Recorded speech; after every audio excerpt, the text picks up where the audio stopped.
ওয়ামতাজুল ইয়াওমা আইয়ুহাল মুজরিমুন, এ গুনাহগারেরা নেককারদের থেকে আলাদা হইয়া যা। আজকে আমি নেককারদেরকে আরশে আজিমের নিচে ছায়া দিয়া বসাবো। আমি ওদেরকে জান্নাতের মেহমান খানায় নিয়ে যাব।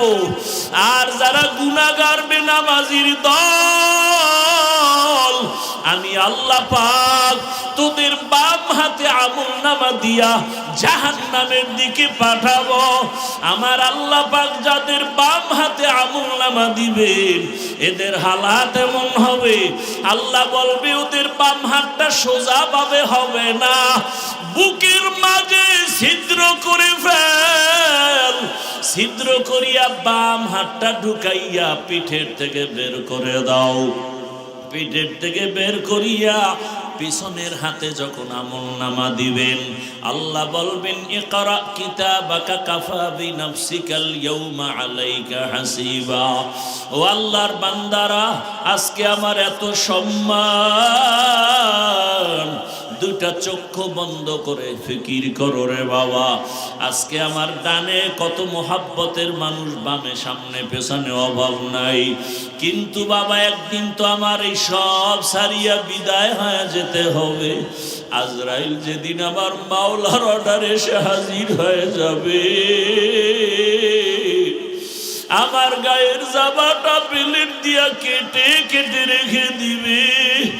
আমার হাতের ঘড়ি আর একজনের হাতে চলে যাবে রে বাবা। আমার আপন বন্ধুটা মোবাইল নাম্বারটা কেটে ফেলবে। আমার আপন জনেরা কাঁদবে, আর বাবা বলবে তাড়াতাড়ি কাফন কিনে নিয়ে আসো। ইমাম সাহেবকে বলবে জানাজা না দিয়া যাইও না, আমার সন্তান দুনিয়াতে বাঁচিয়া নাই। ও আমার কলিজার যুবক বাবারা, দুনিয়াতে তো রং তামাশার পেছনে কম ঘুরলা না, মনের মতো পার্কে দৌড়াইলা, মনের আশা পূরণ করিয়া সারা রাত মোবাইলে গুনাহ করলা। ওরে বাবা, তুমি সারাটা জীবন দাড়ি কাটলা, নামাজ ছাড়লা, একবারও চিন্তা করলা না কোন দিন আজরাইল এসে ধরিয়া বসে। ওরে আজরাইল এসে যদি হাজির হয়, মা কান্না করেও ধরে রাখতে পারবে না, বাবা ধরে রাখতে পারবে না। রুহুটা যখন নিয়ে যাবে, মাও কাঁদবে আমারে, আর মা বলে ডাক দেওয়ার কেউ নাই। বাবাও কাঁদবে আমাকে, বাবা বলে ডাক দেওয়ার কেউ নাই। ওরে কেউ কাঁদবে আর বলবে বাড়ির পেছনে তাড়াতাড়ি বাঁশবাগানে কবর খনন কর। কেউ বলবে তাড়াতাড়ি গরম পানি কর, মশারি টানা, জীবনের শেষ গোসল দেওয়া হবে। ওরে তোমার আমার লাশটা ঘর থেকে টেনে টেনে নামাইয়া গোসল দিয়া সাদা কাফনের প্যাকেট বানাইয়া যখন জানাজার খাটে উঠাবে, জানাজার ময়দানে নিবে, জানালা দিয়া মা কান্না করবে আর বলবে আমার বাবারে কই নাও, আমার বাবারে কোথায় দাও, একবারের মতো একটু চেহারাটা দেখাও। শেষবারে আমার বাবার চেহারাটা দেখি। ও যুবক বাবা, একবার মা দেখবে আর দেখা হবে নাই, শেষ। এবার জানাজা পড়াইয়া কবরের দিকে রওনা। কই মা, কই বাবা, কই বন্ধু, কই আমার আপনজন, কেউ নাই। ওই কবরে রাখিয়া পাড়াইয়া পাড়াইয়া মাটি দিয়া যখন সবাই বিদায় হবে, দুইজন ফেরেশতা প্রশ্ন করার জন্য কবরে চলে আসবে। আমার বান্দা যখন নামাজ না নিয়া গুনাহগার হইয়া কবরের বিছানায় যাবে, তখন বান্দা একটা জবাবও দিতে পারবে না। নবী বলেন তখন ওই গুনাহগার বেনামাজিরা ওরা শুধু আফসোস করবে আর বলবে হা হা লা আদরি, আফসোস আমি কিছুই জানি না, কিছুই জানি না। আমার মাওলা তখন রাগ হইয়া কুদরতের আওয়াজ দিয়া বলবে কবরের ফেরেশতা, এই নাফরমানের দুনিয়াতে আমি কত আদর করেছি, আমার দেওয়া সূর্যের আলো, চাঁদের আলো, পানি বাতাস সব নিয়ামত দিলাম, আমার দেওয়া সব নিয়ামত খাইয়া নামাজ পড়ে নাই, রোজা রাখে নাই, তেলাওয়াত করে নাই, পর্দা করে নাই, আলেম ওলামার কথাও মানে নাই, বিরোধিতা করত। এখন আর ছাড় দেওয়া যাবে না, সুযোগ দেওয়া যাবে না। আল্লাহ বলবে ফেরেশতা কবরের সাথে জাহান্নামের সাথে রাস্তা করে দাও, জাহান্নামের আগুন কবরটা ভরিয়া যাবে। কিয়ামতের ময়দানে মানুষগুলো সব উলঙ্গ দাঁড়াবে, এমন হালাত হবে, নারীরাও উলঙ্গ, পুরুষেরাও উলঙ্গ, এমন কঠিন হালাত, সূর্যটা নিচে এসে এমন তাপ দেওয়া শুরু করবে, মাটির জমিনটা তামা হয়ে যাবে। জাহান্নামের চিৎকারের আওয়াজ, এমন কঠিন আওয়াজ, হাসরের ময়দানটা থরথর করে কেঁপে উঠবে। এমন অবস্থা হবে, আমার আল্লাহ রাগান্বিত আওয়াজ দিবেন আর বলবেন লিমানিল মুলকুল ইয়াউম লিল্লাহিল ওয়াহিদিল কাহ্হার। এমন এক অবস্থা হবে হাসরের মাঠে, রহমতের নবী কান্না করেন ওই হাসরের মাঠে। এই পরিস্থিতিতে নবীদের কোনো গুনাহ নাই, তারাও কান্নায় বিভোর হয়ে যাবেন। আদম নবী কাঁদবেন, ও আল্লাহ আবার উপায় কি হবে আজ? মুসা নবী কাঁদবেন, আবার উপায় কি? ঈসা নবী কাঁদবেন, আমার উপায় কি? ইব্রাহিম নবী কাঁদবেন, আমার উপায় কি? ও নরসিংদীর বাবারা, নবীরা যদি কাঁদেন তোমার আমার কি উপায় হবে? ওরে তোমার আমার তো কোনো আমল নাই, নামাজ নাই, রোজা নাই, তেলাওয়াত নাই, জিকির নাই। যতটুকু নামাজ পড়ি সে নামাজের ভেতরে খুশু খুজু নাই। ওরে আমি যদি এই অবস্থায় আমার মালিকের দরবারে দাঁড়াই, আমার মাওলা আর বরদাস্ত করবেন না। ওরে কবরের চিন্তায় রসুলের সাহাবী ওসমান রাদিয়াল্লাহু আনহু কান্না করলেন আজীবন। আবু বকরের কান্না, ওমরের কান্না, অথচ তাদের কত সুন্দর ইখলাস, তাকওয়া, আমল। আপনার আমার তাকওয়া নাই, ইখলাস নাই, আমল নাই, কান্না নাই। আল্লাহর আদালতে এই অবস্থায় গেলে কি উপায়? ও আমার যুবক বাবারা, বৃদ্ধ বাবাজিরা, পর্দার আড়ালের মা বোনেরা, এখনো সময় আছে। আমার মালিকের ডাক দাও, মন থেকে আমার মালিকের ডাকো আর বলো, হে মালিক, জীবনে তো কম দাড়ি কাটলাম না, নামাজ কম সারলাম না, বেপরদায় আড্ডা কম দিলাম না, সারা রাত মোবাইলে গুনাহ কম করলাম না। আজকে থেকে তওবা করলাম। আমার মতো কত জেনারেল লাইনের মানুষ চাকরি করে, ব্যবসা করে, নামাজ পড়ে, আমার কপাল কেন পুড়িয়া গেল? আজকে থেকে আর গুনাহ করব না। মা বাবার দোয়া নিয়া, শিক্ষকের দোয়া নিয়া, ওলামায়ে কেরামের দোয়া নিয়া, নবীর তরিকা মেনে, আদর্শ মেনে চলবো। ইন্নামাল মুমিনুনা আল্লাযীনা ইযা যুকিরাল্লাহু ওয়াজিলাত কুলুবুহুম ওয়া ইযা তুলিয়াত আলাইহিম আয়াতুহু যাদাতুহুম ঈমানা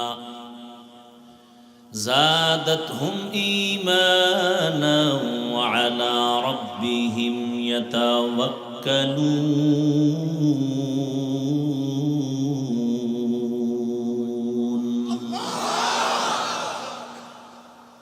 কলব কি হয়ে যাবে? গরম হবে। গরম হলে স্থির না অস্থির? ভূমিকম্প হয়েছে গোরাশাল, আমার বিল্ডিং কাঁপে কেন নারায়ণগঞ্জ? হ্যাঁ, ভূমিকম্প হয়েছে জমিন থেকে 30 ফিট নিচে, 90 ফিট নিচে, 100 ফিট নিচে, উপরের 100 হাত বিল্ডিং কাঁপে কেন? প্রশ্ন আছে না নাই? জবাবও আছে না নাই? এতগুলো মানুষ উজানির মাঠে বয়ান শুনে, চরমনাই বয়ান শুনে, নরসিংদী বয়ান শুনে, এই এত বয়ান করতে দিবা না রে ভাই। মরাডারে মারো কেন, লড়ে কেন?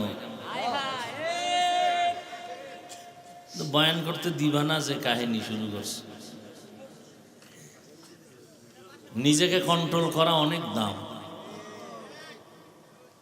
আওয়াজ না দিয়া দিল থেকে কান্না করা, এটা হলো বড় দামি।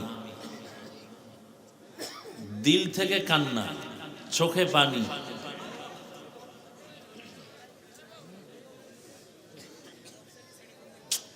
মহা মুসিবত। ভাই আপনারা আওয়াজ কইরেন না, আমাকে কথা বলতে দেন।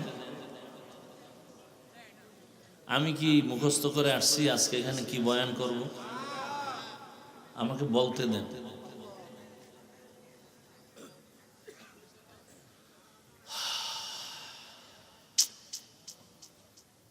কন্ট্রোল করার চেষ্টা করি। ভূমিকম্প হইতেছে, বিল্ডিং থেকে দৌড়ায় বাঁচার জন্য। নারীও দৌড়ায়, পুরুষও দৌড়ায়, বাচ্চার খবর নেই। আওয়াজ দিবেন না, ঠান্ডা মাথায় কথা শুনবেন। আমি বুঝাইতে আসছি, এখানে কলবের বয়ান হবে, অতএব জবান বন্ধ থাকবে। কলবে আওয়াজ হবে, জবানে আওয়াজ হবে না। আওয়াজ লাগলে তখন বলবো, তখন দিবেন, তাও স্বাভাবিক। আওয়াজেরও কিছু কথা আছে, একটু ঢুকে লই। কারণ দেশের যেই পরিস্থিতি, এখন আর চুপ থাকার সময় নেই। দায়িত্ব চেয়ে নেওয়া উচিত না, কিন্তু খুনি ধর্ষকরা যখন উল্টাপাল্টা করবে, তখন আমানতদার চরিত্রবানরা সেখান থেকে দায়িত্ব চেয়ে নেওয়াই শরীয়ত। দেশটাকে নাপাক করে ফেলতেছে, এখান থেকে উদ্ধার করতে পারে একমাত্র ইসলাম। আল্লাহ আমাদের হেদায়াত দান করুন। ভূমিকম্প হয় কোথায়? মাটির নিচে, তাও আবার নরসিংদী। নারায়ণগঞ্জের বিল্ডিং কাঁপে কেন? ভূমিকম্প হয় মাটির অনেক নিচে, উপরে কাঁপে কেন? এই প্রশ্নের যেই জবাব, বয়ান হচ্ছে কলবের মধ্যে শরীর লাফায় কেন, কাঁপে কেন, আওয়াজ হয় কেন, এই প্রশ্নের সেই একই জবাব। বুঝার চেষ্টাও করি না, বুঝাবারও চেষ্টা করি না, বুঝারও চেষ্টা করি না, বিরোধিতা করার অপচেষ্টা করি। কম্পন হবে কলবে, আর সে জালজালার কম্পনের রিয়াকশনটা চলে আসবে বডির ভেতরে। বড় কঠিন হালাত। আগুন জ্বলবে আর গরম হবে না, এটা হতে পারে না। কথা বুঝেন? বাতি জ্বলবে আর অন্ধকার থাকবে, এটা হতে পারে না। ইসলাম কায়েম হবে আর অশান্তি থাকবে, এটা হতে পারে না। জেনা বেবিচার চলবে, চুরি ডাকাতি চলবে, খুন ধর্ষণ চলবে, আর ভূমিকম্প হবে না, এটা হতে পারে না। কলবের ভেতরে জালজালা হবে আর শরীরে কম্পন হবে না, এটা হতে পারে না।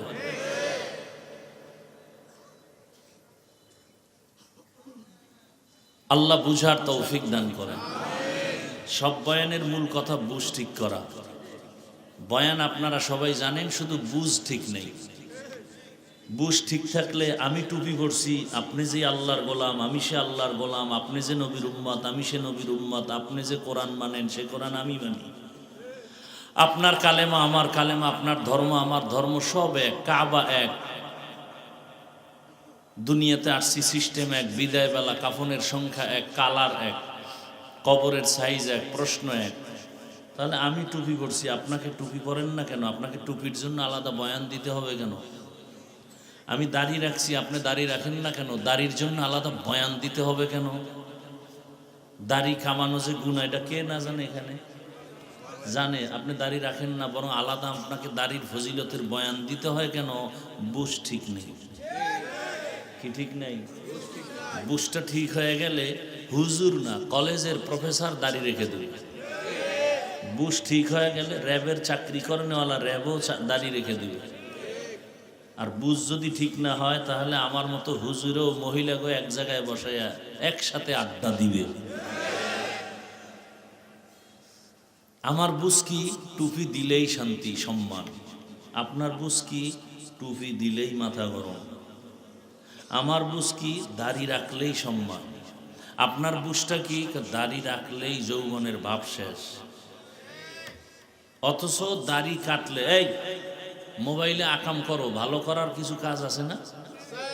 এই দাড়ি কাটলে শরীরের কি কি ক্ষতি হয়, চিকিৎসা বিজ্ঞানীরা কি বলছে এটা তো মানবা, হুজুর গোটা না মানলেও তুমগো জাহান নামে যাওয়া লাগবে না, জান্নাত রিজার্ভ হয়ে যাবে। কিন্তু চিকিৎসা বিজ্ঞানী যারা, এদের কথা তো তুমি অমান্য করলে তুমি মানুষ থাকবা না।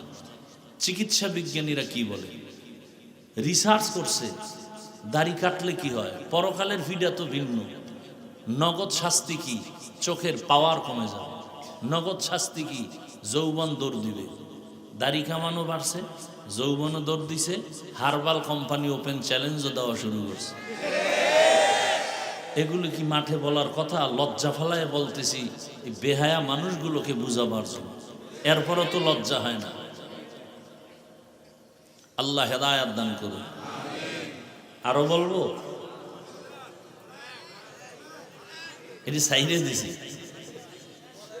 দাড়ি কামানো যেই গুনাহ, দাড়ি ছোট করে রাখা একই গুনাহ। আরো মারাত্মক অপরাধ হলো একজনারও মোনাজাত কখনোই কবুল হবে না, কবুল হবে না, কোনো মোনাজাত কবুল হবে না যতদিন পর্যন্ত দাড়ি রাখার জন্য নিয়ত না করবে।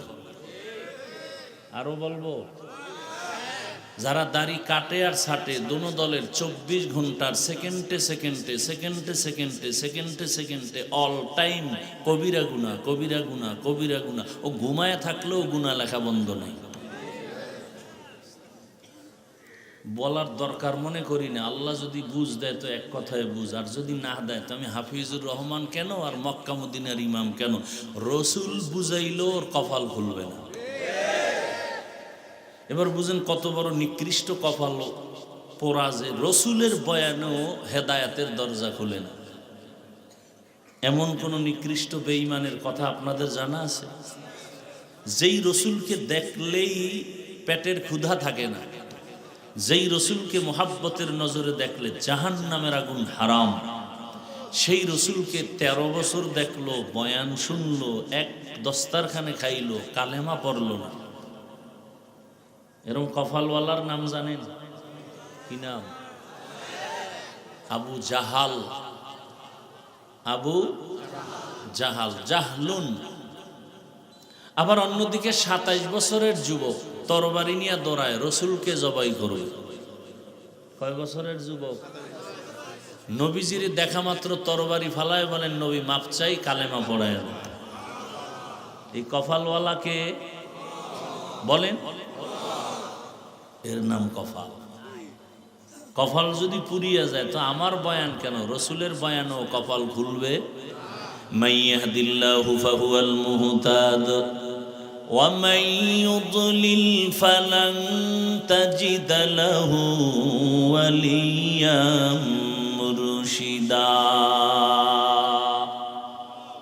আল্লাহ যাকে হেদায়েত দিবেন সে পেয়ে যাবে, যার কপাল খারাপ আল্লাহ তাকে হেদায়েত দিবেন না, সে হেদায়েত পাবে পরের কথা। হেদায়েত পাওয়ার কোনো মুর্শিদও পাবে না, পথ প্রদর্শক পাবে না। কপাল বড় কঠিন জিনিস। আল্লাহ আমাদেরকে ওমরওয়ালা কপাল দান করেন। ওমরওয়ালা কপাল যাদের, এরা মোনাজাত দিয়া যাবে আর কানবে, আল্লাহ গুনাহ তো কম করি নাই, মাফ করে দাও। কান্নাকাটি করে যাবে, ফজরে মসজিদে হাজির। আর আবু জাহালওয়ালা কপাল যদি দুই একটা পইরা যায় মাঠে, এরা মোনাজাতের আগে আগে যাবে, গিয়ে একটা বেলুন কিনবে, বেলুন, প্লাস্টিকের বেলুন আর একটা প্লাস্টিকের মাছ, এটারে কাঁধে ঝুলায় বাড়ি যাবে। বউ কইব কি পাইছো? আছে পাইছে মোনাজাতে বেলুন কবুল হয়ে গেছে। এরম আশেক নাই? আল্লাহ হেদায়াত দান করে।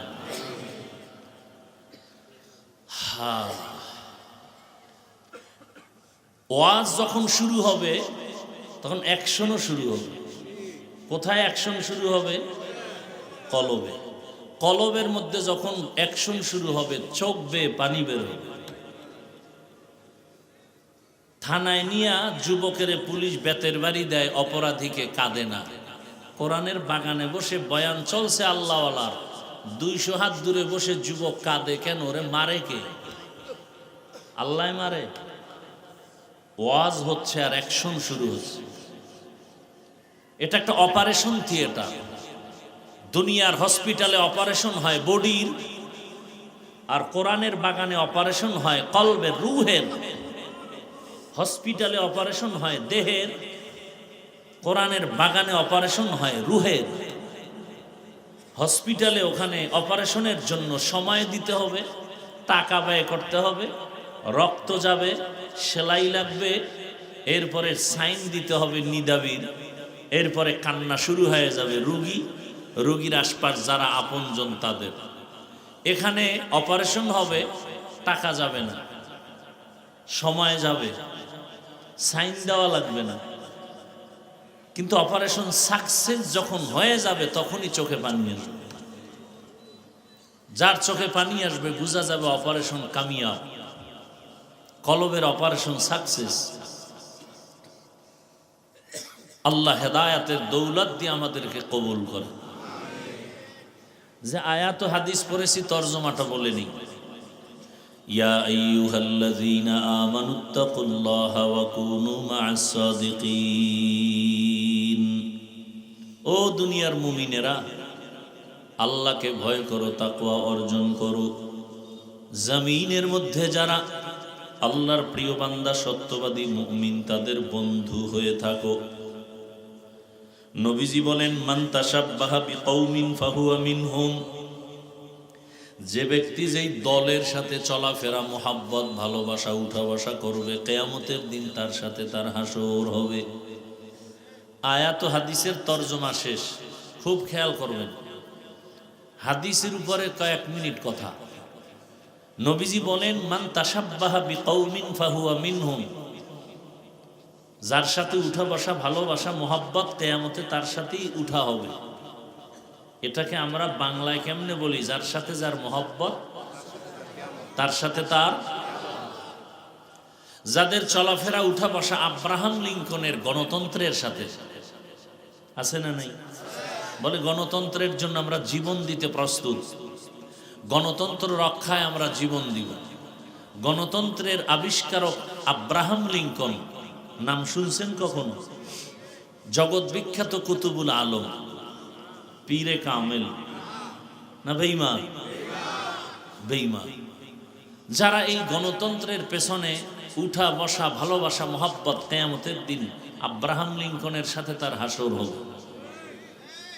যার চলাফেরা, উঠা বসা শেখ মুজিবুর রহমান সাহেবের আদর্শ নিয়ে, আর গর্ব করে বলে আমি শেখ মুজিবের সৈনিক, তার আদর্শ আমরা বাস্তবায়ন চাই, কিয়ামতের দিন তাদের সাথে হাসর হবে। যার সাথে যার মোহাব্বত, জিয়াউর রহমান সাহেবের আদর্শের সাথে যাদের উঠা বসা, ভালোবাসা, মোহাব্বত, কিয়ামতের দিন তার সাথে হাসর হবে। এরশাদ সাহেবের আদর্শের উপরে যাদের চলাফেরা, উঠা বসা, মোহাব্বত, কিয়ামতের দিন তার সাথে হাসর হবে। লেনিনের, কালমার্সের, মাওসেতুনের আদর্শের সাথে যাদের সম্পর্ক, উঠা বসা, মোহাব্বত, কিয়ামতের দিন তার সাথে তার হাসর হবে। কি যুবক, ঘুমাও? তোমার চুলগুলো এমন কেন? বলে আমি ক্রিকেটারের মোহব্বতে উঠি আর বসি। কিয়ামতের দিন তোমার ক্রিকেটারের সাথে হাসর হবে। আর যেই লোকটা টুপি পরে দাঁড়িয়ে রাখছে, ব্যাপার কি? আমি মদিনার আশেক, আমি ইসলাম চাই, আমি মা বাপ থাক না থাক আফসুস না, আমার ইসলাম ঠিক থাকতে হবে। কিয়ামতের দিন ইসলামের ধারক বাহক রসুল, সাহাবা, উলামাদের সাথে হাসর হবে।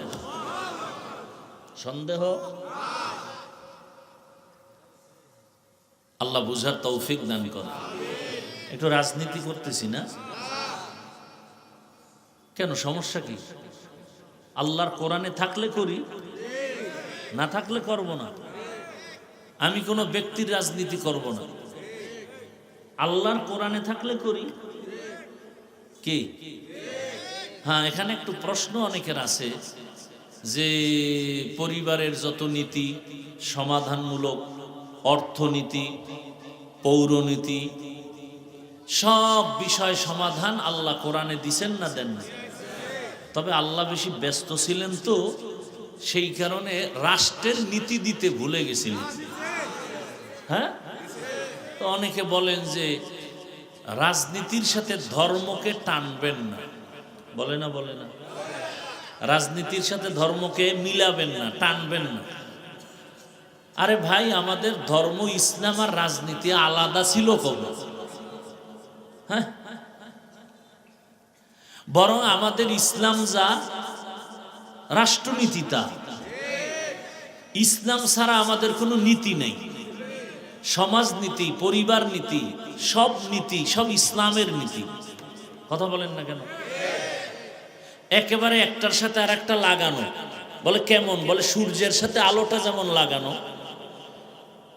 ফুলের সাথে ঘ্রাণটা যেমন লাগানো, আমাদের পরিবার নীতির সাথে ইসলাম লাগানো, অর্থনীতির সাথে ইসলাম লাগানো। অর্থনীতি মানে ইসলাম। কি বলেন? রাজনীতির সাথে ইসলাম লাগানো। যদি মনে করেন না ফুল থেকে ঘ্রাণ আলাদা হলে ওই ফুল যেমন ফুল থাকে না, ঠিক আমাদের রাষ্ট্রনীতি রাজনীতির থেকে ইসলামকে আলাদা করলে এটা রাজনীতি থাকে না, দুর্নীতি হয়ে যায়। মানুষের জীবনের কল্যাণের একমাত্র নীতি ইসলামের নীতি। কমপ্লিট নাকি দুর্বল? আমি দুর্বল ইসলাম মানি না, দুর্বল কোরআন মানি না। আপনারা মানলে মানতে পারেন।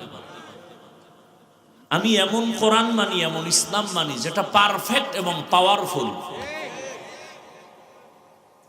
যেটা আশা মাত্র পরিবারে শান্তি, ব্যক্তিতে শান্তি, সমাজে শান্তি, ব্যবসায় শান্তি, অর্থনীতিতে শান্তি।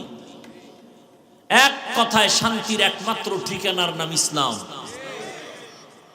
মানেন আর না মানেন, তবে লিখে রাখেন, যতদিন পর্যন্ত জমিনে ইসলাম কায়েম হবে না ততদিন পর্যন্ত জমিনে চাপাবাজের আওয়াজ হবে, শান্তি কপালে আসবে না। সম্ভব না, কোনোভাবেই সম্ভব না। ইসলাম মানতে সমস্যাটা কি আপনাদের বলেন? নামাজের ইমামতি মানছেন না আলেমরে? কি ইমানের পরেই নামাজ? একজন আলেমের পিছনে নামাজ পড়তে বাধা। বিবাহের সময় ইমাম মানছেন কারে? আলেম। বাধা সেখানে বাধা নাই, সংসদে আলেম গেলে বাধা কেন?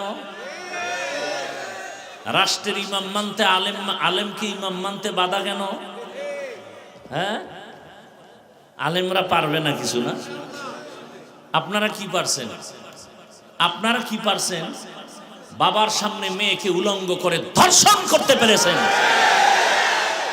স্বামীর সামনে তার স্ত্রীকে উলঙ্গ করে ধর্ষণ করতে পেরেছেন। আপনারা কি পেরেছেন?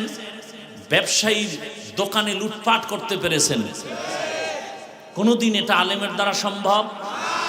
কোনদিন সম্ভব না, কল্পনাই করা যায় না। বরং ইসলাম আসলে এই পুরা বাংলাদেশ হবে বেহেশতের বাগান। হিন্দু শান্তিতে থাকবে, খ্রিস্টান শান্তিতে থাকবে, ইহুদি শান্তিতে থাকবে, সমস্ত গরিবরা হবে ধনী।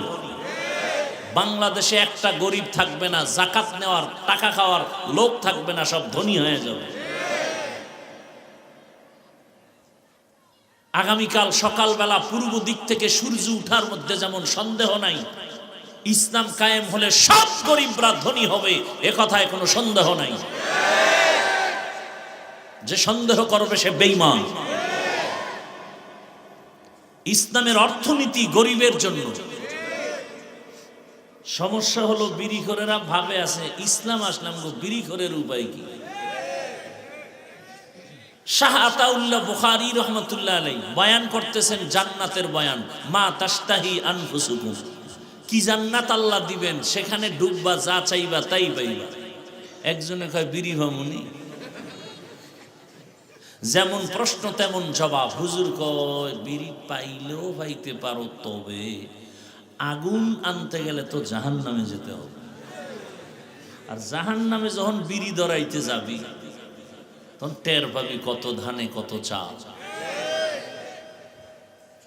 আচ্ছা বলেন তো, এই প্যান্ডেলে কোনো বিড়িখোর সম্মানিত ব্যক্তি আছে না নেই? এখানে আসার পরে কয়টা বিড়ি টানছেন? কেন কেউ মাইকে বলছে বিড়ি টানলে ফিডামু? টানে না কেন? হ্যাঁ, বাংলাদেশে ইসলাম আসলে তো পুরা দেশটা এরকম পরিবেশ হবে, বিড়িখোর নিজের থেকে বলবে যে বিড়ি টানা যাবে না, মদখোর নিজের থেকে বলবে না এই পরিবেশে মদ পান করা যাবে না। ইসলাম এটাকে দেখেন, এই যে সারা এত রাত প্রচন্ড শীত, এরপরও আপনারা বসে আছেন পৃথিবীর থার্ড ক্লাসের বিছানার মধ্যে, কোয়ালিটিহীন ব্যবস্থাপনায়। এটা কোয়ালিটি না। আপনাদের কোনো টাকাওয়ালা যদি এই মানুষগুলোকে বসাতে চাইতেন তা আপনাদেরকে ফ্রি গাড়ি দিতেন, ফ্রি গাড়ি দিয়ে আনতো, তাও কিন্তু এই বেহেশতি মানুষ আসতো না, সব গাঞ্জাখোরেরা এসে বসে থাকতো। এরপরে বসার জন্য ভিআইপি ব্যবস্থা, ভিআইপি চেয়ার, নন ভিআইপি পেছনে, এরপরে নাস্তা, যদি নাস্তা দেরি তো চেয়ারের বাড়ি, এরপরে আবার যদি বাইরে বাইরে শুরু হয়ে যায় আবার একজনে ভিডিও করে দেখায়, দেখেন তো আমরা নিজেদের দলওয়ালারা কত বড় বেয়াদ্দপ, নিজেদের অপকর্ম আবার দেখায়। আপনাদের ফ্রি গাড়ি দিছে, বসার স্থান ভিআইপি, পৃথিবীতে এর থেকে নরমাল কোনো বিছানা হতে পারে? অনেকে ঘাসের উপরে মাটির উপরে বসছেন। নাস্তা কতবার দেওয়া হয়েছে? দেওয়া হবে? হবে না? বড় কঠিন বিষয়। নাস্তাও দেওয়া হবে না। হ্যাঁ, আচ্ছা এতগুলো মানুষকে নিয়ন্ত্রণের জন্য ওই সাহেবের পুলিশ লাগতো না? পাওয়ার থাকলে র্যাব, আরো হেডম থাকলে আর্মি, আরো হেডম থাকলে বিডিআর, আর একটু হেডম থাকলে কুত্তা। কারণ মানুষের উপরে বিশ্বাস নাই, বডিগার্ড বডির উপরে মেরে দিবে, কুকুর বেঈমানি করবে না। নিরাপত্তার জন্য কুকুর বেঈমানি করে নাই, আজও পর্যন্ত শুনি নাই। সারা রাত মালিকের জুতার বাড়ি খাইয়া কুকুর মালিকের বাড়ি পাহারা দেয়, কোনোদিন মালিকের ক্ষতি করে না। আর মানুষেরটা খাইয়া বডিগার্ড বডির উপরে ছুরি মারে। এখানে এতগুলো মানুষকে নিয়ন্ত্রণের জন্য কোনো প্রশাসন, পুলিশ, কোনো আওয়াজ নাই, চুপচাপ সবাই অধীর আগ্রহে বসে আছে। কই গেছে ঘুম, কই খানা, কোনো পেরেশানি নাই, কষ্ট নাই, ঠান্ডার ভেতরে চুপচাপ বসে আছে, চুপচাপ। এটা কেমনে সম্ভব?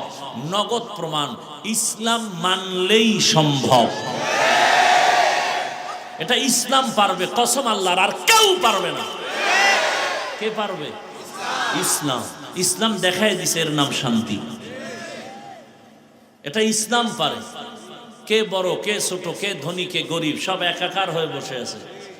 মানুষ পাগল হয়ে যায় না খাইয়া, খাওয়ার জন্য এত পাগল। মসজিদে গিয়েও খানা, হাটে আর চাটে। আর এখানে কোনো পেরেশানি নেই, ঠান্ডা প্রচন্ড, শিশিরের পানি ঝরছে, বসার বিছানা চরম থার্ড ক্লাসের বিছানা। পৃথিবীর কোনো অনুষ্ঠানে এই বিছানা দিলে জুতা ছাড়া উপায় নেই। এটা কিভাবে সম্ভব? কিভাবে সম্ভব? এর নাম ইসলাম। এর নাম কি? ইসলাম কি বলে? দুজন এক জায়গায় হলে কি দাও? কি দাও? সালাম মানে কি? এই শান্তি শুরু, শান্তি। ইসলাম বলে বড়রা ছোটদেরকে মায়ার নজরে দেখো, ছোটরা বড়দেরকে সম্মানের নজরে দেখো। মাল্লাম ইয়ারহাম সগীরানা ওয়ালাম ইউক্কির কাবীরানা ফালাইসা মিন্না। আল্লাহর জাতের কসম, দুনিয়ার সব বড়রা ছোটদেরকে যদি মায়ার নজরে দেখেন, কোনোদিন বড়রা ছোটদের উপরে জুলুম করবে না। সব ছোটরা বড়দেরকে সম্মানের নজরে যদি দেখেন, কোনোদিন ছোটরা বড়দের সাথে বেয়াদবি করবে না। এটা ইসলাম পারে, আর কেউ পারে না। ইসলাম বলে কর্মচারী কাজ করবে, তাড়াতাড়ি ঘাম ঝরার আগে বেতন দাও। কর্মচারীর বেতন যদি আগে দিয়ে দেন কোনোদিন কর্মচারী কাজে ফাঁকি দিবে না। আর যদি বেতন মাইরা খান তাহলে কাজে ফাঁকি দিয়ে মোবাইল চালাবে। ইসলাম আসলে সব মানুষ শান্তিতে চলবে। রাত্র 1টার সময় এখান থেকে নারী হেঁটে যাবে, ওর দিকে কেউ চোখ তুলে তাকাতে পারবে না। চোখ তুললে ওর চোখ উপরে ফেলা হবে। এর নাম ইসলাম। চুরি করবে, হাত কাটা হবে। একজনে কয় ইসলাম আসলে উপায় নাই, হাত কাটবে। এদেশে হাত আর থাকবে না। সৌদি আরবে কি হাতওয়ালা মানুষ নেই? আরে ভাই, এক চোরের হাত কাটবে বাইতুল মুকাররমে ঘোষণা দিয়া। এক চোরের হাত কাটলে পুরো দেশ ঠান্ডা হয়ে যাবে। এর নাম ইসলাম। আর কোনোদিন মা ধর্ষিতা হবে না, বোন ধর্ষিতা হবে না, শিশু ধর্ষিতা হবে না, হিন্দু নিরাপত্তাহীনতায় ভুগবে না, ব্যবসায়ী চান্দাবাজি ধান্দাবাজির পেরেশানিতে ভুগবে না। কখন এটা হবে? ইসলাম আসে। কথা ঠিক না? হ্যাঁ, তবে এখানে একটা ফাঁক আছে। ফাঁক কি? আপনি ইসলাম রাজনীতি ইসলামেরটা করেন না, আপনার সাথে কোনো ঝগড়া নাই, খুব খেয়াল করবেন। কিন্তু যদি বলেন আমি ইসলামের রাজনীতি পছন্দ করি না, তাহলে আর আপনার সাথে কোনো আপোষ নেই। এখানে বহু লোক আছে নামাজ ঠিক মতো পড়ে না, কিন্তু সে মুমিন। যদি বলে নামাজ পছন্দ করি না, সাথে সাথে বেঈমান। দাড়ি রাখেন না, আপনি মুমিন, কিন্তু যদি বলেন দাড়ি পছন্দ করি না, বেঈমান। পর্দা করেন না, আপনি মুমিন, আপনাকে বুঝাবো। যদি বলেন পর্দার বিধান পছন্দ করি না, বেঈমান। কথা ঠিক না? ইসলামী রাজনীতি আপনি যদি না করেন, কোনো ঝগড়া নাই। যদি বলেন পছন্দ করি না, আপনার সাথে কোনো আপোষ নাই। সুলাইমান পয়গম্বর গোটা দুনিয়া পরিচালনা করেন নাই, ঘটনা কোরআনে নাই। ইউসুফ নবী মিশরের অর্থমন্ত্রী হয়ে পরিচালনা করেন নাই, ঘটনা কোরআনে নাই। তো কেন বলেন নাই? বলেন কেন? এটা ওয়াজের প্যান্ডেল না রাজনীতির প্যান্ডেল? এখানে দাঁড়ায় যদি রাজনীতির ভোট চাইতে পারে, আমরা কোরআন দিয়া রাষ্ট্রনীতির বয়ান করলে বাধা কেন? শিয়ালের হাতে মুরগি আমানত, শিয়ালের হাতে মুরগি আমানত। আগামী শুক্রবার যদি কোনো খতিব সাহেব নরসিংদী এলাকায় আমার এই কথাগুলো রিপিট করে, আর যদি মনে করে যে হাফিজ সাহেবের মতো একটু পিক আপ নেই, কি হবে বলেন তো? কমিটি বলবে 1 মাসের জন্য অব্যাহতি দিলাম, ছুটি। বলে কারণ, বলে শিয়ালের হাতে মুরগি। শিয়ালের হাতে মুরগি দিলে 2 দিন পরে আমানত পাবেন? 1 দিন পরে? শিয়ালের হাতে মুরগি দিলে যা হয়, ধর্মের চাবি, মাদ্রাসার চাবি, মসজিদের চাবি সুদখোর, ঘুষখোর আর খুনি ধর্ষকের হাতে দিলে তো তাই হবে। আল্লাহ হেদায়েত দান করুন। আমি কিন্তু কোনো দলের পক্ষে বিপক্ষে বলি না, কারণ আমি কোনো দলের দায়িত্বে নাই। আমি যা বয়ান করতেছি টোটাল বয়ান আমার একটা মাঝখানে জিনিস আমি রাখতেছি, আমার কলিজার মূল ইসলাম। আমার জীবনের মূল কি? আমি ইসলামকে ঠিক রেখে কথা বলতেছি। ভুল বুঝবেন না, উল্টা পাল্টা মন্তব্য করবেন না। আমার জীবনের মূল ইসলাম। আমার ইসলাম ঠিক, সব ঠিক। কি বলেন? আচ্ছা, বাবার সাথে তর্ক হয় কিনা সন্তানের? হয়।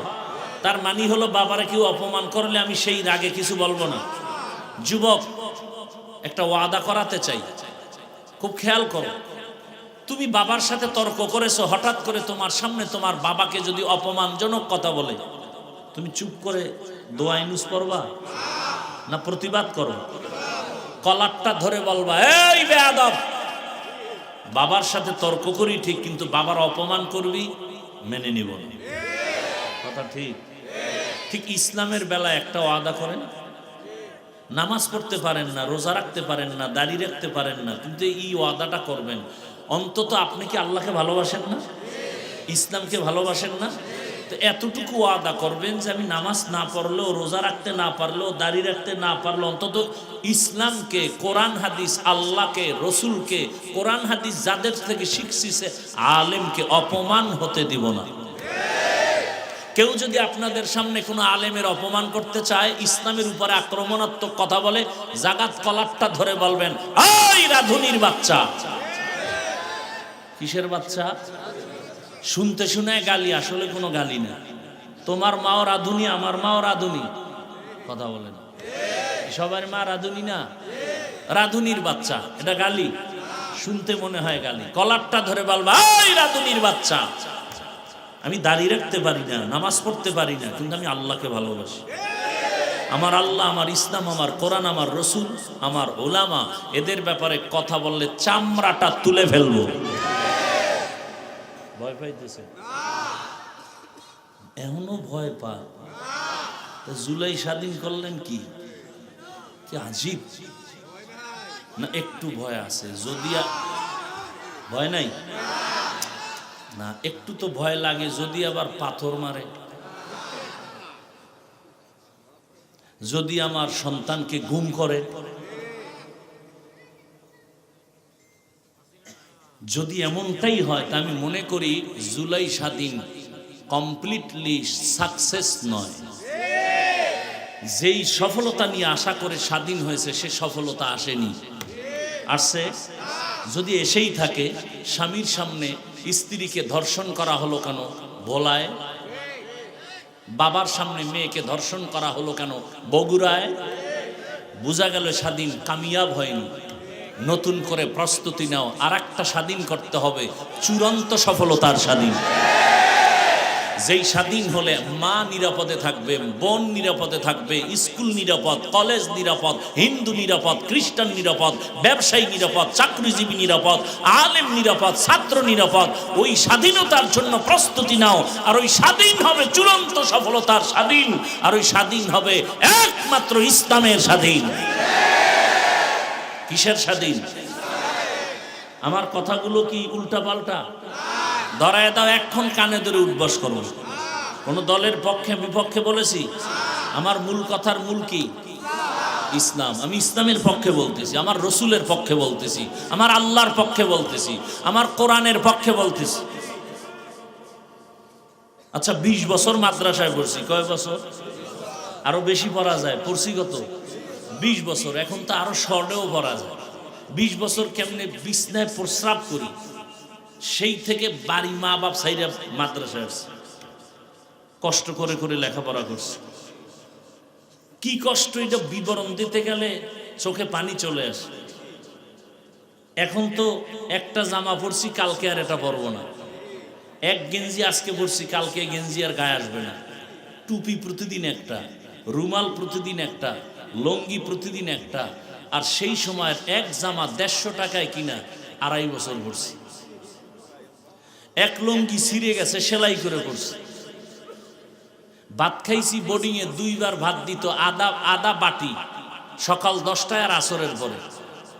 তরকারি কি? পাতলা ডাইল। আর তরকারি সাথে কি? আমার মা বাড়িতে গেছি 4 মাস আগে, তখন প্লাস্টিকের ডিব্বায় পোড়ামরিচ গুঁড়া করে দিছে। আর আব্বাজান আধা কেজি আলু কিনার টাকা দিছে। সে আধা কেজি আলু কিনা ভাতের মধ্যে সিদ্ধ দিতাম, কেটে কেটে নাম লেখে কলম দিয়া। যখন ভাত ডালতো পাখার পরে, ওই নাম দেখে দেখে আলু নিয়ে আসতাম ভর্তা বানানোর জন্য।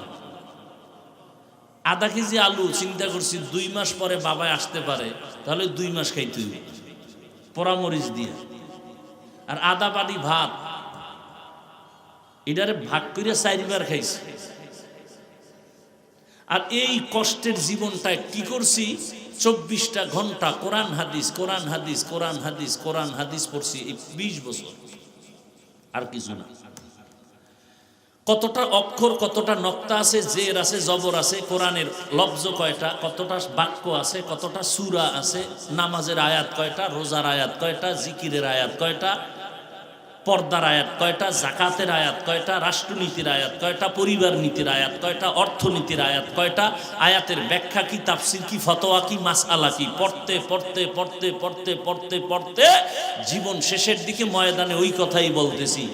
এত গবেষণা করে কোরআনের আয়াত সংখ্যা সব কিছু পড়ে এই ময়দানে নামছি। এখন কোন সুৎখর বেয়াদব যদি বলে বয়ানটা এমন করেন কি পরিমাণ জুতা দিয়ে ওকে বাড়ি দেওয়া দরকার।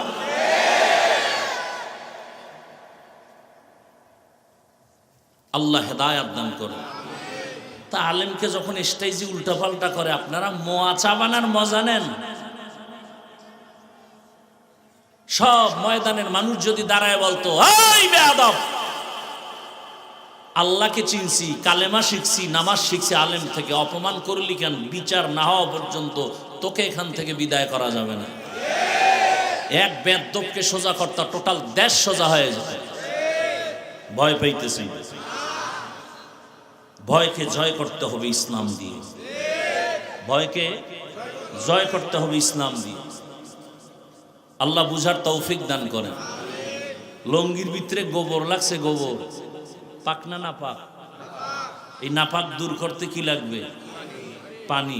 অচেনা পথে ঘুরতে ঘুরতে আধা ঘন্টা পানি নেই, গাছের নিচে বয়ে জিমাইতেছে, আহারে পানি পাই না, উপায় কি? একজনে একা, তুমি পাগল হয়ে গেছো, এত মেহনত করো, তোমার নিজের কাছেই তো স্পেশাল পানি আছে না নাই? কি পানি? প্রস্রাব। ও ভাই, বুদ্ধিটা তুই আধা ঘন্টা আগে আসিলি তুই। এই বুদ্ধি সেই সময় দিলে আমার তো ঘাম ছুটানোর দরকার হতো না। উনি প্রস্রাব দিয়ে গোবর ধুইয়া ফেলছে। বলেন তো কত পাক হয়েছে? হয়েছে পাক না নাপাক আরো ছড়ায় গেছে? ভালো করে মনে রাখো জাতি, গোবরের নাপাক প্রস্রাব দিয়ে ধুইলে যেমন নাপাক আরো ছড়ায়, দুর্নীতিবাজ, চাঁদাবাজ, ধর্ষক, খুনি, চরিত্রহীন লম্পটকে যদি বলো আমারে নরসিংদী এই শহরটাকে পাক বানায় দাও, আরো নাপাক হবে। বুঝেন কিছু? কি বুঝছেন এতক্ষণ আলোচনায়? ভোটের আগের রাতে সেই পচা পায়খানার টাকা খেতেই হবে। ভোটের আগের রাতে টাকা খাবেন না? বলেন কি? সেই রাতেরই তো বরকতের টাকা খাবেন আর ইজ্জত বিক্রি করবেন। এরপরে দেখবেন একসময় আপনার মাইয়ের উপরে হামলা। কিও ভোটের আগে না তোর মাইয়ার ইজ্জত কিনে নিছি?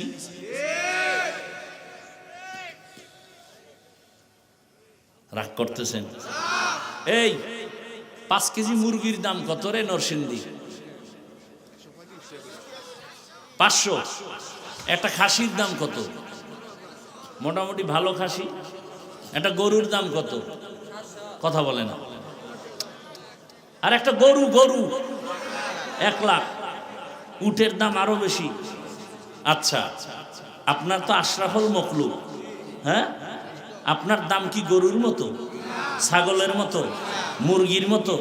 তা আপনি 500 টাকায় বিক্রি হলেন কেন ভোটের আগের রাতে?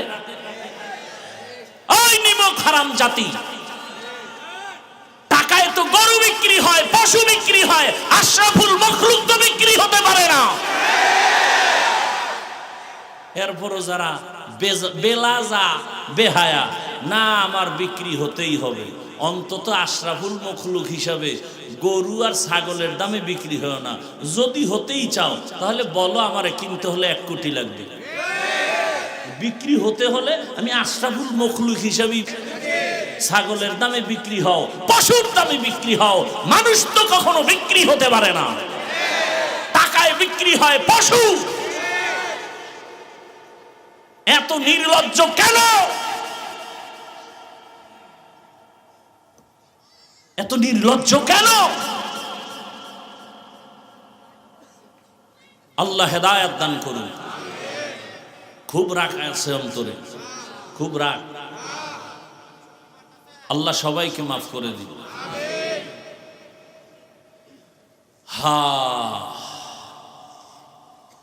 এই বয়ানগুলো ওই দিন কাজে লাগবে যেই দিন পরিবেশ ভালোর মধ্যে ঢুকবেন। বাসে লেখা আছে ধূমপান নিষেধ, আছে না নাই? কেউ করে না? ড্রাইভারও বিড়ি টানে, হেল্পারও, কন্ট্রাক্টরে টাকা না থাকলে ধার করে টানে। আমি বাধা দিলে ধোঁয়াটা আমারে মারে। আর আমার বাবার টাকায় পায়খানা খাই, তোমার কি? মসজিদে লেখা আছে ধূমপান নিষেধ, আছে? কেউ করে? এর নাম পরিবেশ। বাসে লেখার পরেও করে, ওখানের পরিবেশ কিনা?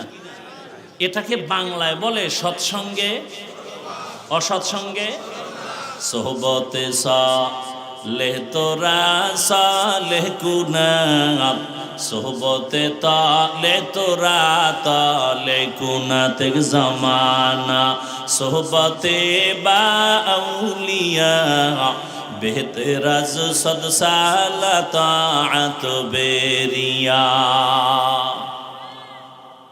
এবার মোনাজাত দিয়ে দিলে তো হয়। কেন এতক্ষণ কি ফাও আলাপ করছি? হ্যাঁ, তা আর একটু বসবেন। আল্লাহ সবাইকে কবুল করেন। সৎসঙ্গে অসৎসঙ্গে ভালো করে মনে রাখবেন,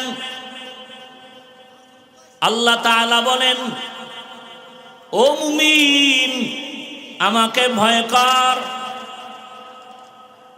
বারবার আল্লাহ বলেন আমাকে ভয় করো, ভয় করো, ভয় করো। কোরআনের শুরুতেও বলেন হুদাল্লিল মুত্তাকিন, কোরআনের শেষেও বলেন ওয়াত্তাকু ইয়াওমান তুরজাউনা ফীহি ইলাল্লাহ। এমনকি আপনার আমার রাসূল যার কোনো গুনাহ নাই, কেমন রহমতের নবী আমার, যেই নবীর কোনো গুনাহ নাই, এরে আল্লাহর গোলাম, মুসা নবী আল্লাহর বন্ধু, ঈসা নবী আল্লাহর বন্ধু, ইব্রাহিম আল্লাহর বন্ধু, সব নবী রাসূল আমার আল্লাহ তাআলার বন্ধু। আপনার আমার নবীও আল্লাহর বন্ধু। ব্যবধানটা কোথায়? সব নবী রাসূল আমার আল্লাহ তাআলার আশিক, আর আমার আল্লাহ একা হলেন শুধু মুহাম্মদের আশিক। ইমামুল আউয়ালিন আল আখিরিন বহরে সাদকা রাহমাতাল লিল আলামিন সাইয়্যিদুল কাউনাইন খাতমুল মুরসালিন আখির আমদ বুদে ফখরুল আউয়ালিন। ভাইরা আমার,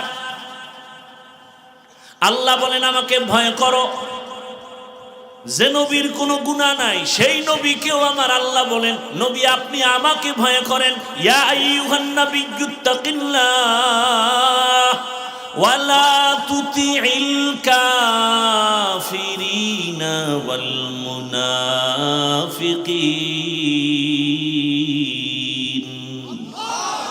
হে নবী আপনি আমাকে ভয় করেন, কাফের মুনাফিকের অনুগত্য করবেন না, অনুসরণ করবেন না। কারণ কাফের মুনাফিক মুসলমানের চূড়ান্ত বন্ধু না দুশমন? ভাইরা আমার, তাহলে এত ভয় করতে কেন আল্লাহ বলেন? এই ভয়ের নাম তাকওয়া, এই ভয়ের নাম খশিয়া, এই ভয়ের নাম খৌফ। ওয়া আম্মা মান খাফা মাকামা রাব্বিহি ওয়া নাহান নাফসা আনিল হাওয়া ফাইন্নাল জান্নাতা হিয়াল মাওয়া।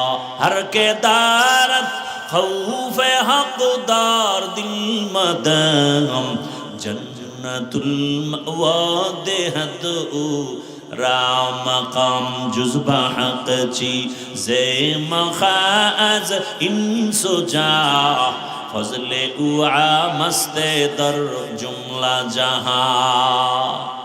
খৌফুন মানিও ভয়, খশিয়াতুন মানিও ভয়। ইন্নামা ইয়াখশাল্লাহ মিন ইবাদিহিল উলামা।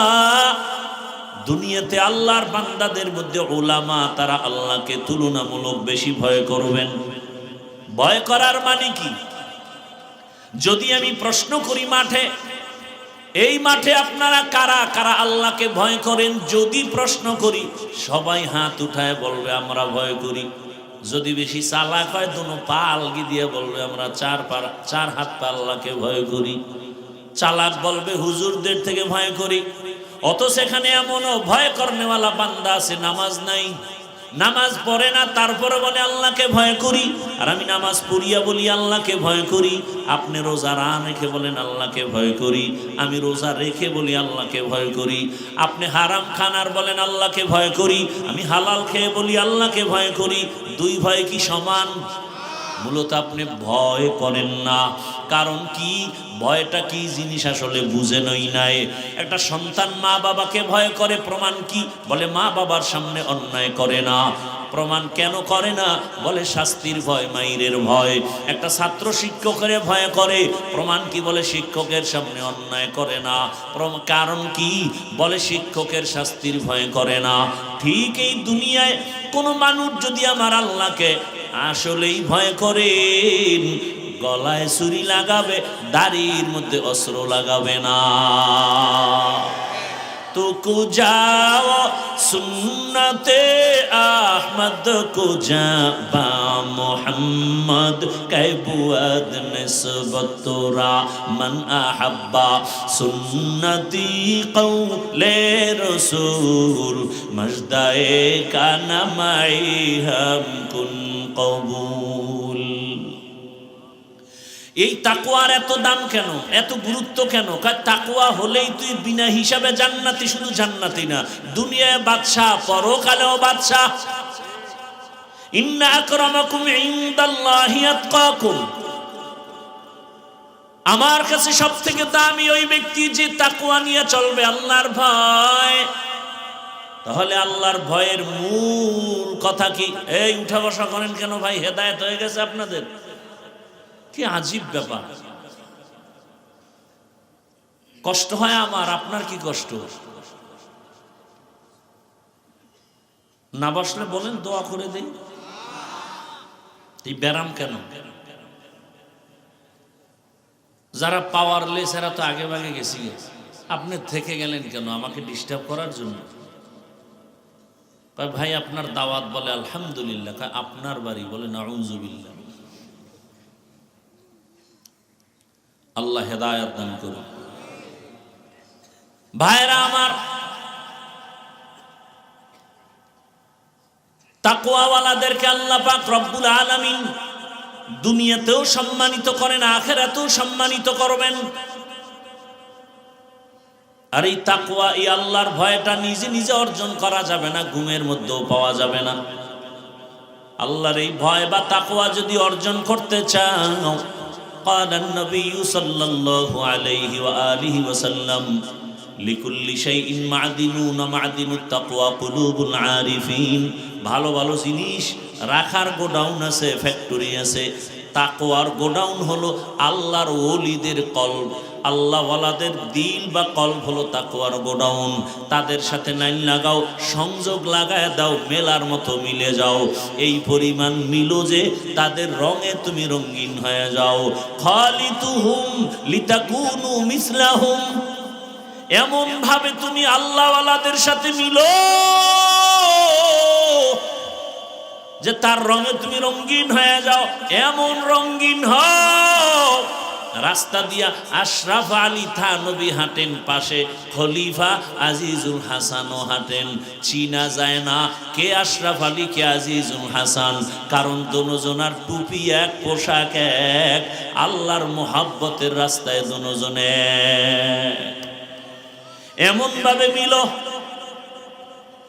মেলার মতো যদি মিলতে পারো, তোমার ভেতরে তাকওয়া চলে আসবে। নেক নজরটা যদি লেগে যায়, কারণ আল্লাহওয়ালাদের নজরের মধ্যেও পাওয়ার, আল্লাহওয়ালাদের চাহনির মধ্যে পাওয়ার।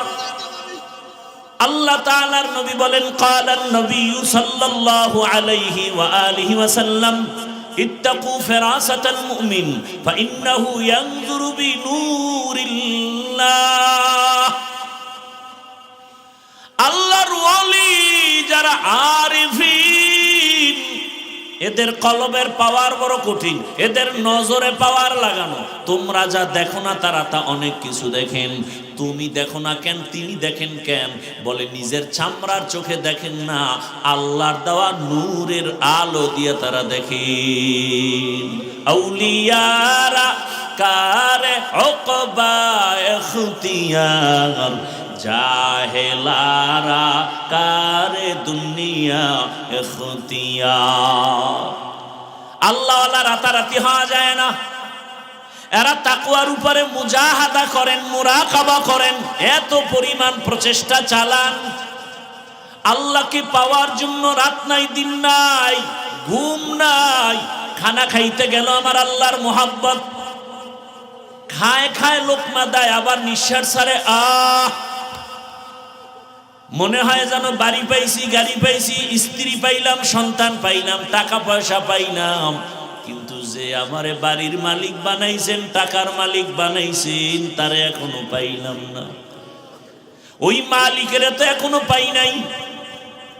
ছেলেরে পাইলাম, মেয়ে পাইলাম, টাকা পয়সা সব, ক্ষমতাও পাইলাম, সম্মানের চেয়ার পাইলাম, কিন্তু আমার এই সম্মানের চেয়ারে কে বসাইছেন?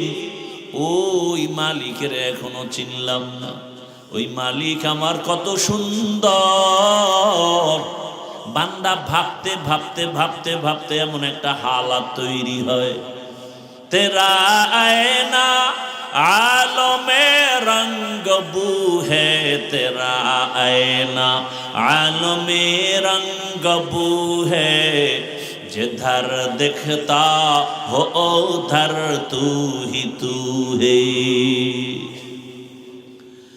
আল্লাহর মোহাব্বতের বান্দা। দুনিয়ার সবাই তো যেই জিনিস চায় ওই জিনিসের পেছনে দৌড়ায়। মূলত দুনিয়ার সবাই পাগলের মতো দৌড়ায়। কেউ টাকার পেছনে পাগল হয়ে দৌড়ায়। কেন বলে টাকার পাগল? কেউ ক্ষমতার পেছনে দৌড়ায়, এত দৌড়ায়, খানার মধ্যেও মন নাই, ক্ষমতা কারণে ক্ষমতার পাগল। আর দুনিয়াতে একদল মানুষ এই ক্ষমতার পেছনে দৌড়ায় না, টাকার পেছনে দৌড়ায় না, নারীর পেছনে, গাড়ির পেছনে দৌড়ায় না। এই বান্দা মনে মনে জানি কারে খুঁজে আর দৌড়ায়। ও কেউরে খুঁজে না, ও খুঁজে আমার মালিক। আমার মালিকের তো এখনো পাইলাম না। এত সুন্দর চেহারা যিনি আমারে বানাইছেন, আবার আপনার বানানো চেহারাটা এত সুন্দর, বানানেওয়ালা তিনি না জানি আরো কত সুন্দর। আরে আমার একটা কণ্ঠ দান করেছেন এত সুন্দর, যিনি কণ্ঠ দান করেছেন তিনি না জানি আরো কত সুন্দর। বান্দা এগুলো ভাবে আর মনে মনে তালাশ করে। ওই আসল সুন্দর মালিকের যদি পাইতাম। আসমান এত সুন্দর, বানানেওয়ালা মালিক জানি আরো কত সুন্দর। জমিনটা এত সুন্দর, বানানেওয়ালা মালিক জানি আরো কত সুন্দর। ওরে আল্লাহর আশেক যারা, মালিকের পাগল যারা, ওরা খানা খায় ঠিক কিন্তু মনটা মালিকের দিকেই ব্যাকুল হয়ে থাকে। ওরা ঘুমায় ঠিক কিন্তু ঘুমের মাঝেও মালিকের ব্যাকুল পারা হয়ে থাকে। ওরা খানা খায় কিন্তু মনের ভিতরে আগুন জ্বলে, আমার মালিক, আমার আল্লাহকে কখন আমি পাই। দুনিয়ার সব পেয়েছি কিন্তু এখন আমি আমার মালিকরে এখনো পেলাম না। ওরে টাকাও থাকবে না। আজ আমি যেই টাকার পেছনে দৌড়াই, গাড়ির পেছনে দৌড়াই, বাড়ির পেছনে দৌড়াই, এগুলো একদিন শেষ হয়ে যাবে। কত বাড়িওয়ালা বাড়ি রেখে জঙ্গলে দৌড়ায়, কত টাকাওয়ালা টাকা রেখে এখন ফকির হয়ে গেল। কতজনে মা বাবা আপনজন, অনেকে মা বাবা হারায় ফেললো।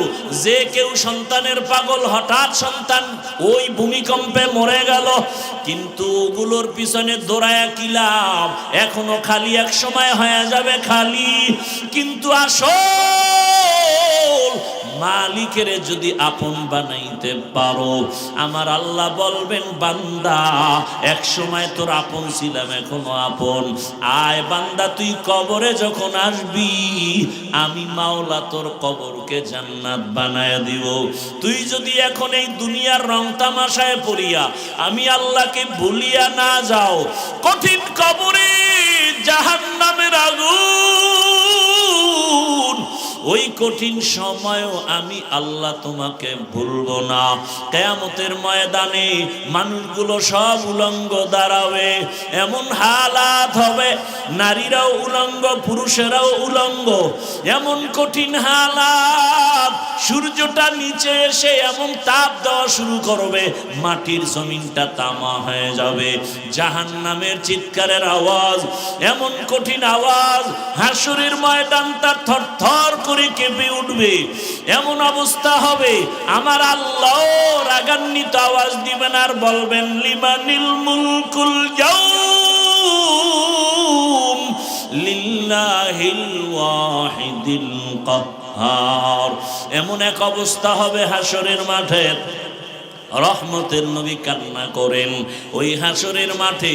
এই পরিস্থিতিতে নবীদের কোনো গুনাহ নাই, তারাও কান্নায় বিভোর হয়ে যাবেন। আদম নবী কাঁদবেন, ও আল্লাহ আবার উপায় কি হবে আজ। মূসা নবী কাঁদবেন, আবার উপায় কি।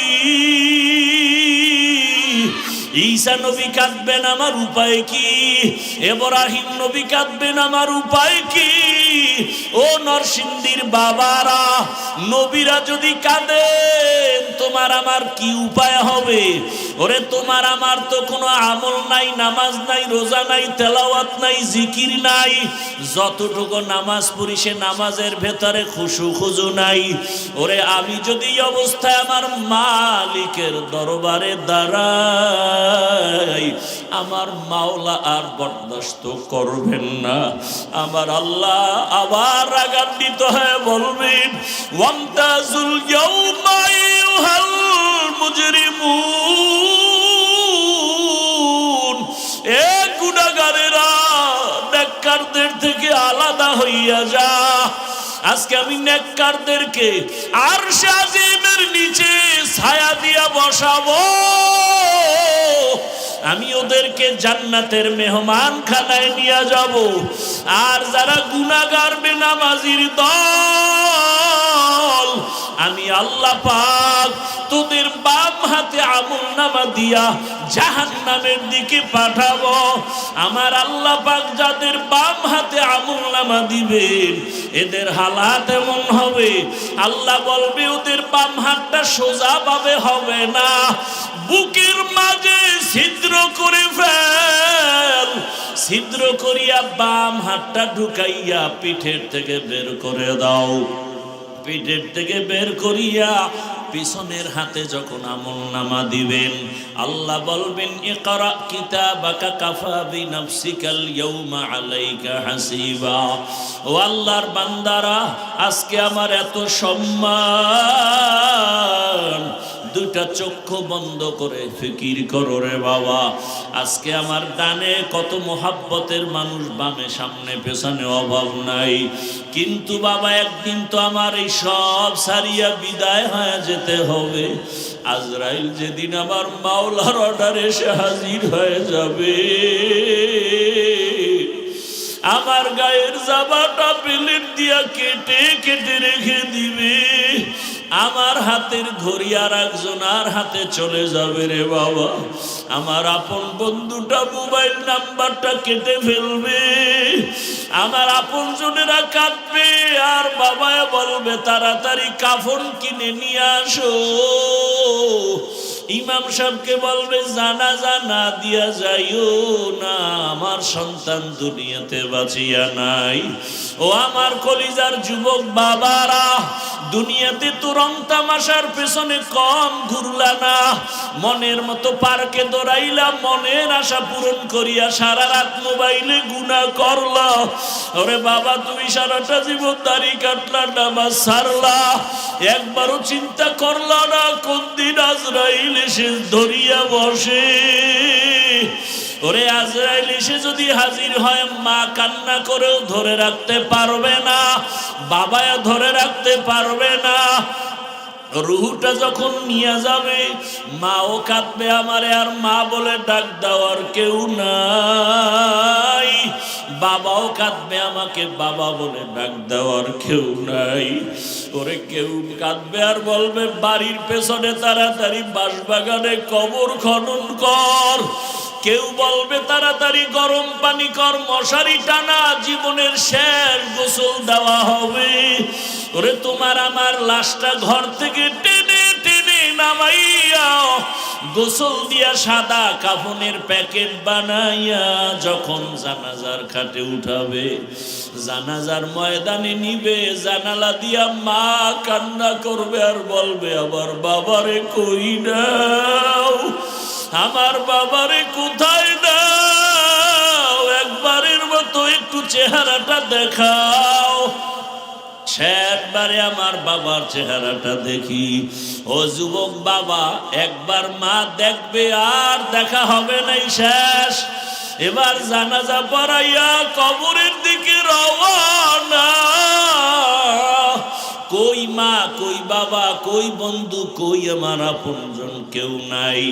ওই কবরে রাখিয়া পাড়াইয়া পাড়াইয়া মাটি দিয়া যখন সবাই বিদায় হবে, দুইজন ফেরেশতা প্রশ্ন করার জন্য কবরে চলে আসবে। আমার বান্দা যখন নামাজ না নিয়া গুনাহগার হইয়া কবরের বিছানায় যাবে, তখন বান্দা একটা জবাবও দিতে পারবে না। নবী বলেন, তখন ওই গুনাহগার বেনামাজিরা ওরা শুধু আফসোস করবে আর বলবে, হা হা লা আদরি, আফসোস আমি কিছুই জানি না, কিছুই জানি না। আমার মাওলা তখন রাগ হইয়া কুদরতের আওয়াজ দিয়া বলবে, কবরের ফেরেশতা, এই নাফরমানের দুনিয়াতে আমি কত আদর করেছি। আমার দেওয়া সূর্যের আলো, চাঁদের আলো, পানি বাতাস সব নিয়ামত দিলাম। আমার দেওয়া সব নিয়ামত খাইয়া নামাজ পড়ে নাই, রোজা রাখে নাই, তেলাওয়াত করে নাই, পর্দা করে নাই, আলেম ওলামার কথাও মানে নাই, বিরোধিতা করত। এখন আর ছাড় দেওয়া যাবে না, সুযোগ দেওয়া যাবে না। আল্লাহ বলবে, ফেরেশতা, কবরের সাথে জাহান্নামের সাথে রাস্তা করে দাও। জাহান্নামের আগুন কবরটা ভরিয়া যাবে।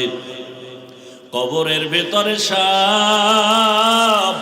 আমার আল্লাহ কুদরতের আওয়াজ দিয়া রাগ হয়ে বলবেন, কবরের মাটি, এই নাফরমানকে দুই দিক থেকে জোরে জোরে চাপ দাও।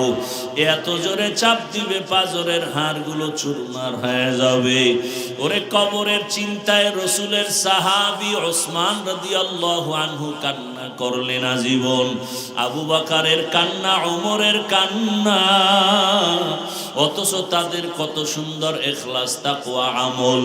আপনার আমার তাকওয়া নাই, ইখলাস নাই, আমল নাই, কান্না নাই। আল্লাহর আদালতে এই অবস্থায় গেলে কি উপায়? ও আমার যুবক বাবারা, বৃদ্ধ বাবাজিরা, পর্দার আড়ালের মা বোনেরা, এখনো সময় আছে। আমার মালিকের ডাক দাও, মন থেকে আমার মালিকের ডাকো আর বলো, হে মালিক, জীবনে তো কম দাড়ি কাটলাম না, নামাজ কম সারলাম না, বেপরদায় আড্ডা কম দিলাম না, সারা রাত মোবাইলে গুনাহ কম করলাম না। আজকে থেকে তওবা করলাম। আমার মতো কত জেনারেল লাইনের মানুষ চাকরি করে, ব্যবসা করে, নামাজ পড়ে, আমার কপাল কেন পুড়িয়া গেল? আজকে থেকে আর গুনাহ করব না। মা বাবার দোয়া নিয়া, শিক্ষকের দোয়া নিয়া, ওলামায়ে কেরামের দোয়া নিয়া, নবীর তরিকা মেনে, আদর্শ মেনে চলবো। ওলামায়ে কেরামের দোয়া নিয়া চলবো, পরামর্শ নিয়া চলবো। আর কোরআন হাদিস ইসলামের বিপক্ষে যাব না। ও আল্লাহর বান্দারা, তওবা করার মতো যদি করতে পারো, আল্লাহ পাক দয়ার দরজা খুলিয়া দিবেন। যদি তওবার নিয়ত অন্তরে থাকে, মুনাফিকি না থাকে, খাঁটি তওবার নিয়তে দুটো হাত আল্লাহকে দেখায় দাও। আয় আল্লাহ, আমাদের তওবা কবুল করে নেন, হাতগুলো কবুল করে নেন। তওবার উপরে মজবুত হইয়া চলার তৌফিক আমাদের দান করেন, আমিন। আলহামদুলিল্লাহি রাব্বিল আলামিন। والصلاة والسلام على سيد الأنبياء والمرسلين وعلى آله وأصحابه أجمعين يا أرحم الراحمين يا أرحم الراحمين يا أرحم الراحمين رب ارحمهما كما ربياني صغيرا رب ارحمهما كما ربياني صغيرا اللهم إنك عفو كريم اللهم إنك عفو كريم تحب তুহিব্বুল আফওয়া ফা'ফু আন্না اللهم إنا نسألك رضاك والجنة ونعوذ بك من سخطك والنار اللهم إنا نعوذ بك من البرص والجنون والجذام وسيء الأسقام اللهم ارحمني بترك المعاصي اللهم ارحمني بترك المعاصي اللهم ارحمني بترك المعاصي اللهم إنا نسألك علما نافعا ورزقا واسعا وشفاء من كل داء ও দয়ার মালিক কুদরতের নজর দিয়া তাকায় দেখি এই গভীর রাত বাড়িওয়ালাদের সব দরজাগুলো বন্ধ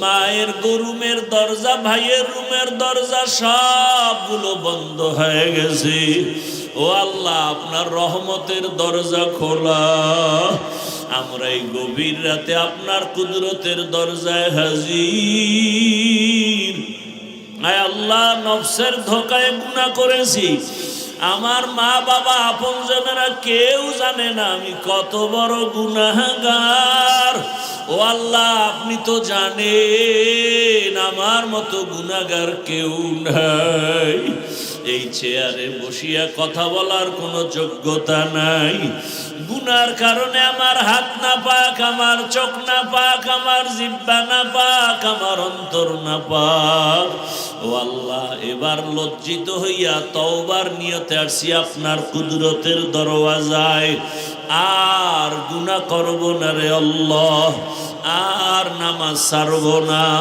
বেপরদায় চলবো না আর দাড়ি কাটবো না মা বাবার সাথে বেয়াদবি করবো না